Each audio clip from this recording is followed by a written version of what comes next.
1962 में चीन के साथ हुए युद्ध में रेजानिया में लगभग 114 अहीर सैनिक वीरगति प्राप्त हुए, जिसके बाद से लगातार अहीर रेजिमेंट की मांग चल रही है।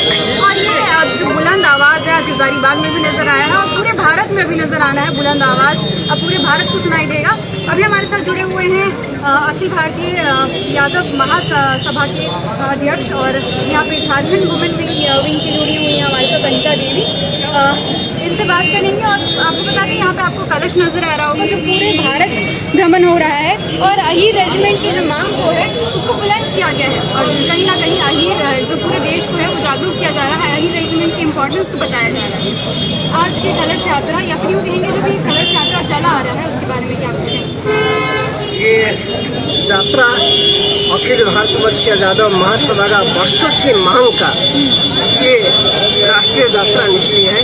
अहीर रेजिमेंट गठन के लिए सरकार के पास हम लोग ने मांग रखी है, वर्षों की मांग है, अभी तक पूरा नहीं हुआ है। इसको पूरा करने के लिए हम लोग ने संपर्क यात्रा शुरू किए हैं। और ये जो कलश आप देख रहे हैं इसके अंदर 1905 में जो युद्ध हुआ था उस युद्ध में जो 114 अहीरों ने देश के लिए बलिदान दिया उस रेजांगला को लहूलिप्त शहीदों की लहूलिप्त मिट्टी इस कलश के अंदर है। तो पवित्र कलश राज कलश समस्त भारतवर्ष में ये यात्रा चल रहा है। अप्रैल 13 तारीख छपरा में, बिहार का छपरा से ये यात्रा प्रारंभ हुई और बिहार से करीब 17 दिन भ्रमण करने के बाद पाकुड़ में, झारखंड का बॉर्डर जो बिहार से पाकुड़ में हम लोग ने साहिबगंज में इसको कलश को हम लोग ने ग्रहण किया। झारखंड में कितने दिन चल रहा है यात्रा? झारखंड में प्रथम चरण में 7 दिन चल चुका है। वो जो प्रथम चरण का संथाल एरिया में यानी पाकुड़, साहिबगंज, दुमका, जामताड़ा, देवघर ये हो चुका है। और उसके बाद कोल्हान होते हुए हम लोग ने पश्चिम बंगाल को चिरचिरा मोड़ में समर्पण किया कलश को और फिर वहाँ से बंगाल में 7 दिन घूमने के बाद कल इस कलश को पुरुलिया जिला का कोटशिला में एक विशाल जनसभा में उसमें बंगाल यादव महासभा का दौर हुआ था, उसमें हम लोग ने कलश को रिसीव किए और उसको झारखंड मूरी होते हुए झारखंड में प्रवेश किया। रांची में आज सुबह IMA हॉल में एक कार्यक्रम प्रस्तुत हुआ और फिर वहाँ पर श्री रवि यादव जो अहीर रेजिमेंट पर एक गाना प्रस्तुत किए थे जो आज लोकार्पण हुआ, रिलीज हुआ वो। उसके बाद जनसभा को हमारी राष्ट्रीय महासचिव और राष्ट्रीय संयोजक कलश यात्रा का उन्होंने संबोधित किया, दिनेश यादव जी।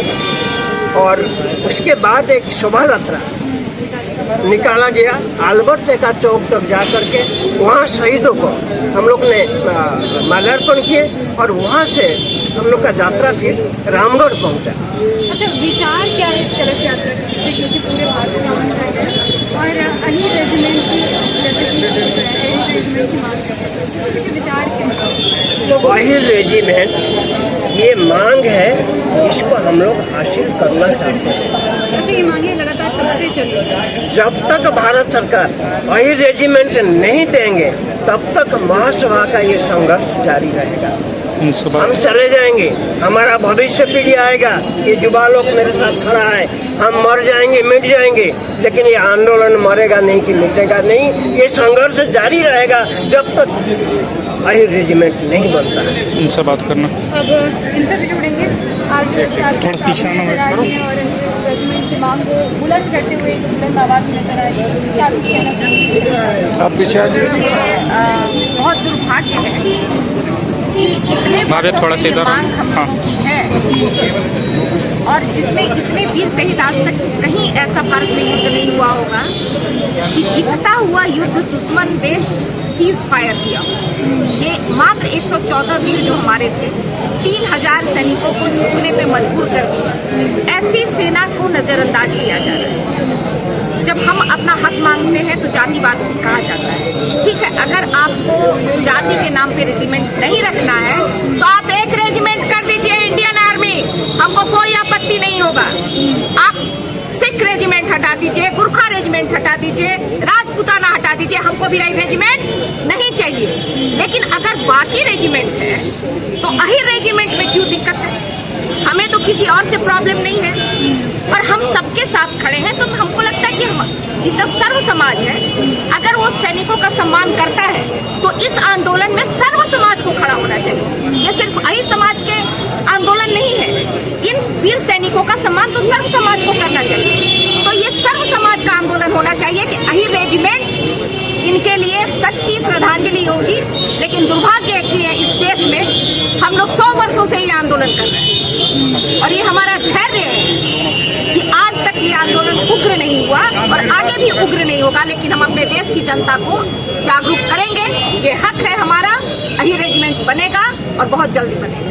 इस कलश यात्रा का हजारी बाग में क्या कुछ कार्यक्रम है, ये हमें सुनाई दे बताएंगे। हजारी बाग में क्या होगा? देखिए, आज यह कलश जो है सौराष्ट्र से चलकर हजारीबाग के पावन धरती पहुंची है।